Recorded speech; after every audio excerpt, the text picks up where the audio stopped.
Okay, in this question here, we have a sinusoidal graph, and we want to determine an equation for this graph.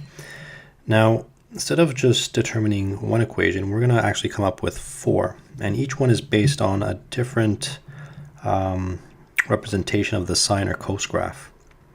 So just a refresher, it's good to have off the top of your head what a sine graph looks like. So remember, sine goes up, down, and up. So this is what sine looks like. Negative sine is the same thing, just reflected in the x-axis, so down, up, and down. Cosine looks something like this, from the top, down, and back up. Sorry, this is negative sine. This is cosine.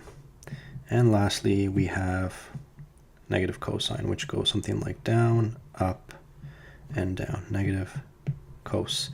Tangent, by the way, has very different behavior than sine and cos. It is periodic, but not in this way here. Okay, so let's start off with probably the most obvious graph. Now, if you look at these four, I'll label them 1, 2, 3, 4. The graph that we have that we're trying to make an equation of looks most like number 4, the negative cosine. So I'm going to actually graph that one first since it is the easiest. So let's take a closer look at our graph right now. I'm just going to use red. The equation of the axis, so the middle part here goes through 2. I'm just going to move this over so we can see the 2 there.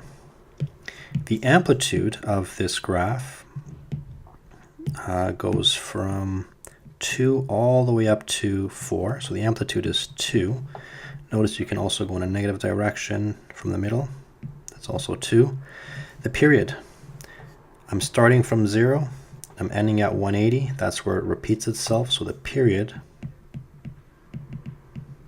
is 180 degrees, which means our b value is going to be 360 divided by 180, which is 2.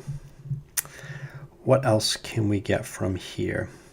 We have a shift, up, amplitude, our period, our b value. Okay, I think we have enough information.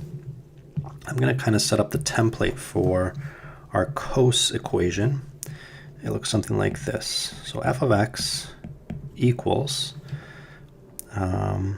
negative a. Now I put the negative because remember, it is starting from the bottom here. Just like the cos graph starts at the bottom, that negative, again, it's reflected in the x-axis, starts from the bottom and goes up. So negative a cos, my b value, I have x minus h, which is going to be my horizontal shift, which we'll see there is none, plus k. So what is my a value? Well, that's our amplitude, so I'm going to replace that with 2. Cos, my b value is 2. We calculated that up here. Now, horizontal shift. If you look at the cosine function, the negative cosine function, it starts at the bottom and goes up.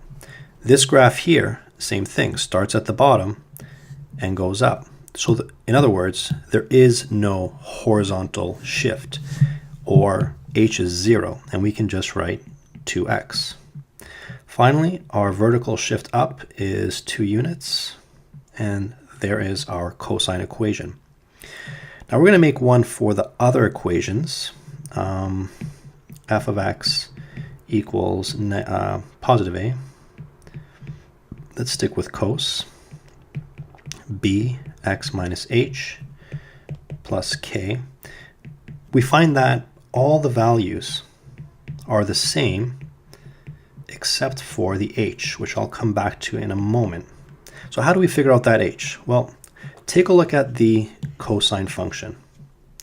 It starts at the top, comes down, and goes back up. So it starts at the top, down, and back up. Where does that pattern begin to appear in the graph that is given? Well, right here at 90 degrees. So in other words, our cosine function has been shifted this way 90 degrees so that I have my top beginning over here. Well, using that idea, my shift is just 90 in my equation. So there is your positive cosine function.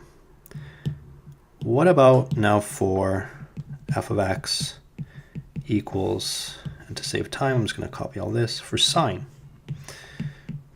So we have this, but instead of cos, I'm going to use sine. We have this here, and again, all these properties are the same, except that the phase shift is going to be different. So we have 2 sine 2 my x. I will leave the phase shift empty for now, and then I have plus 2. So how much have I shifted this graph?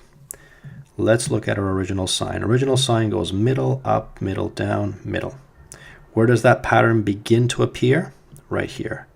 Middle up, down, down, and back to the middle. What is the shift at this point?